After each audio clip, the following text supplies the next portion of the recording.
Imagine the grinding sound of a two-stroke scooter cutting through the silence of the night over a city.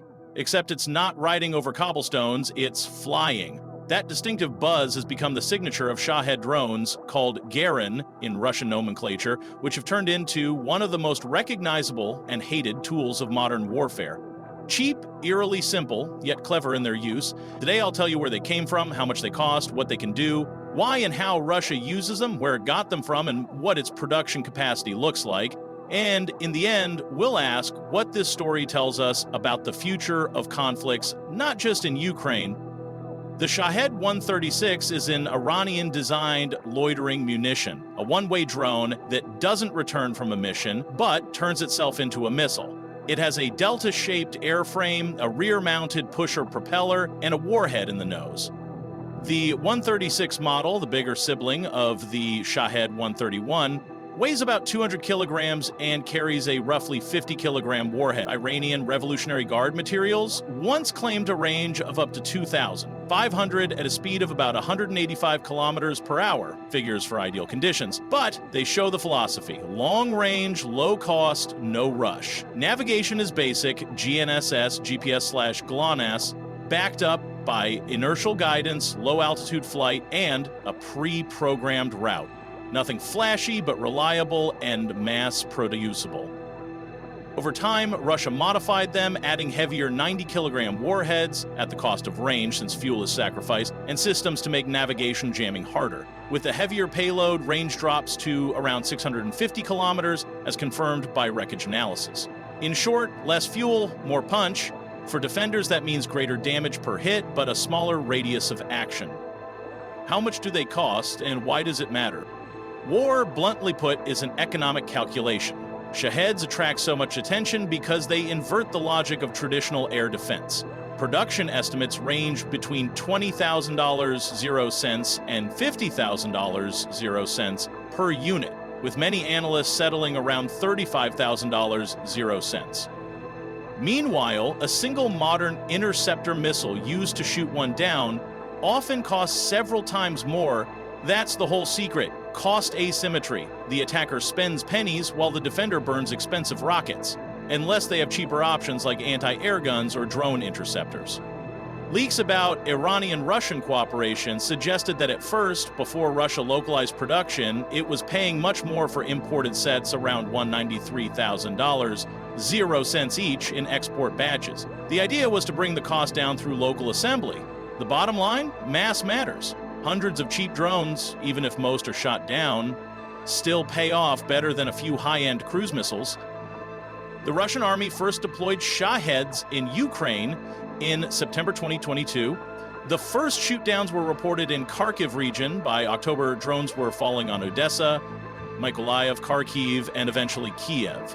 From then on, the Mopeds became a tool of systematic strikes on energy, infrastructure, logistics, and urban targets, meant to stretch air defenses thin and cause rolling blackouts. By summer 2024 and into 2025, the scale had grown. Analysts tracked weeks when launches numbered in the hundreds, with night swarm raids clearly designed to exhaust layered defenses. Slow, loud drones first, fast missiles afterward. Some nights saw record-breaking waves of hundreds of drones, showing both Russia's production volume and its ambition to keep Ukraine under constant alarm. Where did Russia get them, and how? It began with imports from Iran. By mid-2022, the US and its allies were already warning that Iran was supplying Shaheds and even sending personnel to Crimea to train Russian crews. Iran later admitted to sending drones, but insisted it was before the war. Wreckage and collected data told another story. Supply routes included air transport and shipments across the Caspian Sea to Russian ports. In 2025, Ukraine even struck ships in the Volga Delta port of Olia that were suspected of carrying drone parts from Iran. The fact that Kyiv risked striking so deep into Russia shows how vital that corridor is. From imports to made in Russia. By 2023, Russia began setting up local production in the Alabuga Special Economic Zone in Tatarstan. Investigations and think tank reports and the wreckage of Garin 2 drones showed not just assembly, but gradual localization. Different airframe materials, Russian modules, tweaks in electronics. In short, from copies to homegrown variants. Despite sanctions and tech restrictions, factory ambitions were large. Leaked documents and photos suggested a plan to produce 6,000 units within about 2.5 years of the project launch, early 2023. By 2024, Alabuga's output was estimated at around 20 units a day, about 5,000 annually on a 5-day schedule, with capacity still growing. Production was hands-on, not high-tech, but steady and large-scale. How does Russia use them? Tactics and habits. The strategy is both simple and cunning. Shaheds fly at night, low, following rivers, valleys, and tree lines in groups of dozens from multiple directions. Some act as scouts, provoking air defenses to reveal their radars. Some are decoys, forcing defenders to fire costly missiles. The finale is often a wave of precision missiles targeting exposed gaps. Effectiveness varies. Interception rates can be high, but with hundreds in the air, statistics guarantee some will slip through. Targets fall into two categories. First, frontline and rear, depots, workshops, logistics nodes. Second, energy and civilian infrastructure, especially in winter, substations, heating plants, transformers. Repeated strikes, even with relatively small warheads, wear down the system at weak points. That's the idea. Cheaper destruction delivered wholesale. Defenders, the goal is not to waste million-dollar interceptors. Hence the return of guns. Germany's Jeopards have been especially effective. Each round costs a fraction of a missile, as well as night vision, thermal imaging, searchlights, and now FPV interceptor drones that literally ram Shaheds midair. Ukraine is building an ecosystem of defense, so each layer has a cost-flipping countermeasure. Even with high interception rates, in a war of attrition, the winner is the one with more cheap ammo and faster resupply. Inspections of wreckage, e.g. by conflict armament research, revealed a mix of parts: Chinese components, items sourced through intermediaries, and in Russian variants, domestic sat-nav modules and circuit boards. Even simple drones need sensitive supply chains. Hence repeated sanctions against middlemen, shell companies, and logistics firms. It's a whack-a-mole game. Shut one route, another pops up. Numbers and scale, how many are there and how many more? By autumn 2024, Ukrainian diplomats said Russia had launched over 8,000 drones of Iranian design over Ukraine, showing the assembly line scale. In 2025, more record mass attacks followed. This is no longer sporadic, it's the rhythm of war. At the same time, high shoot-down rates show defenses are adapting, though at a steep price. As for Russian production capacity, think of it in 3 steps. 1. Baseline confirmed by documents, 6,000 drones in 2.5 years from early 2023, 2,000, 500 annually, supplemented at first by Iranian imports. 2, real pace in 2024, Alabuga making 20-day on a 5-day schedule or 5,000 plus per year with signs of scaling up. That's a medium factory, not a workshop. 3, 2025 outlook. Rising frontline usage and plant expansion suggest 4,000, 6,000 per year conservatively, possibly 5,000, 7,000 if supply chains for engines, electronics, and warheads hold. No hard public numbers exist, but converging analyses and the intensity of swarm attacks point to that scale. The Caspian Sea corridor and Oleoport are convenient. Inland waters, Russian coastline, far from NATO navies. Hence, Ukrainian strikes on port infrastructure hit the hub, shake the whole network, add cargo flights, smuggling via intermediaries, and crucially, tech transfers. Russia wants to make as much domestically as possible to shorten logistics and reduce dependency, but one Achilles heel remains: microelectronics. They're hard to replace entirely, and effective sanctions can slow the line. Though budget and design, Shaheds keep evolving.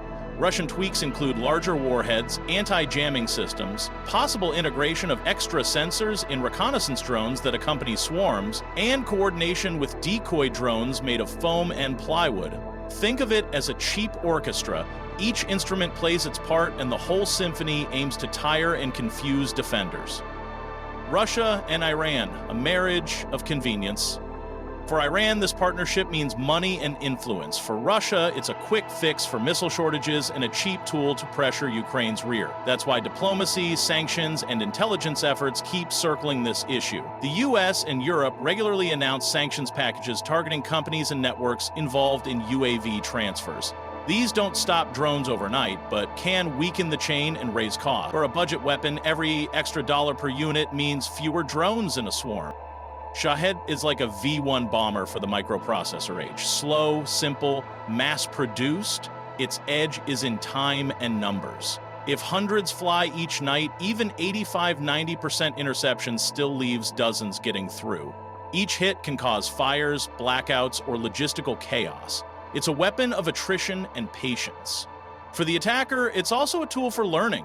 Every wave tests defenses, routes, altitudes, and even acoustic profiles. For defenders, it's a test of endurance. And budgets. Shaheds have been in this war for 3 years now, since September 2022. And there's no sign they'll disappear anytime soon. They fit too neatly into the economics of conflict. Unless supply chains for key components are cut off, or defense technology sees a breakthrough, like ultra-cheap autonomous interceptors, Shaheds will remain a major player in Ukraine's night skies. The math is on the side of mass. Anecdote. One Ukrainian soldier said he could identify a Shahed not only by its sound, but by how dogs in town reacted, first barking, then falling silent as if they knew better than to give away positions. Whether that's true or just frontline lore, it captures the weapon's nature, psychological as much as kinetic. It wears down entire societies, and sadly, it works. Shaheds are a lesson that in the 21st century, victory doesn't always go to the side with the most advanced or expensive tech. Sometimes it goes to the side that floods the battlefield with cheap weapons, knowing war is a marathon, not a sprint. Add logistical cunning and willingness to adapt, and even a primitive platform becomes deadly. As Clausewitz wrote, war is the continuation of politics by other means. And Shahed shows that today, those means may not be a $1 million missile, but a $30,000 0-cents drone launched by the hundreds. Here's a thought to leave you with. In an era when a smartphone outperforms a decade-old computer, the most dangerous innovation may be simplicity. And when multiplied at scale, simplicity becomes strategy.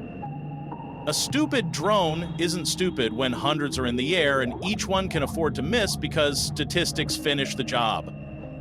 And now, the classic YouTube closer. Subscribe, because my Moped drone is learning to recognize fans, and I'd rather it not mistake you for an algorithm. Drop a like, up or down. I'll just say it was a test.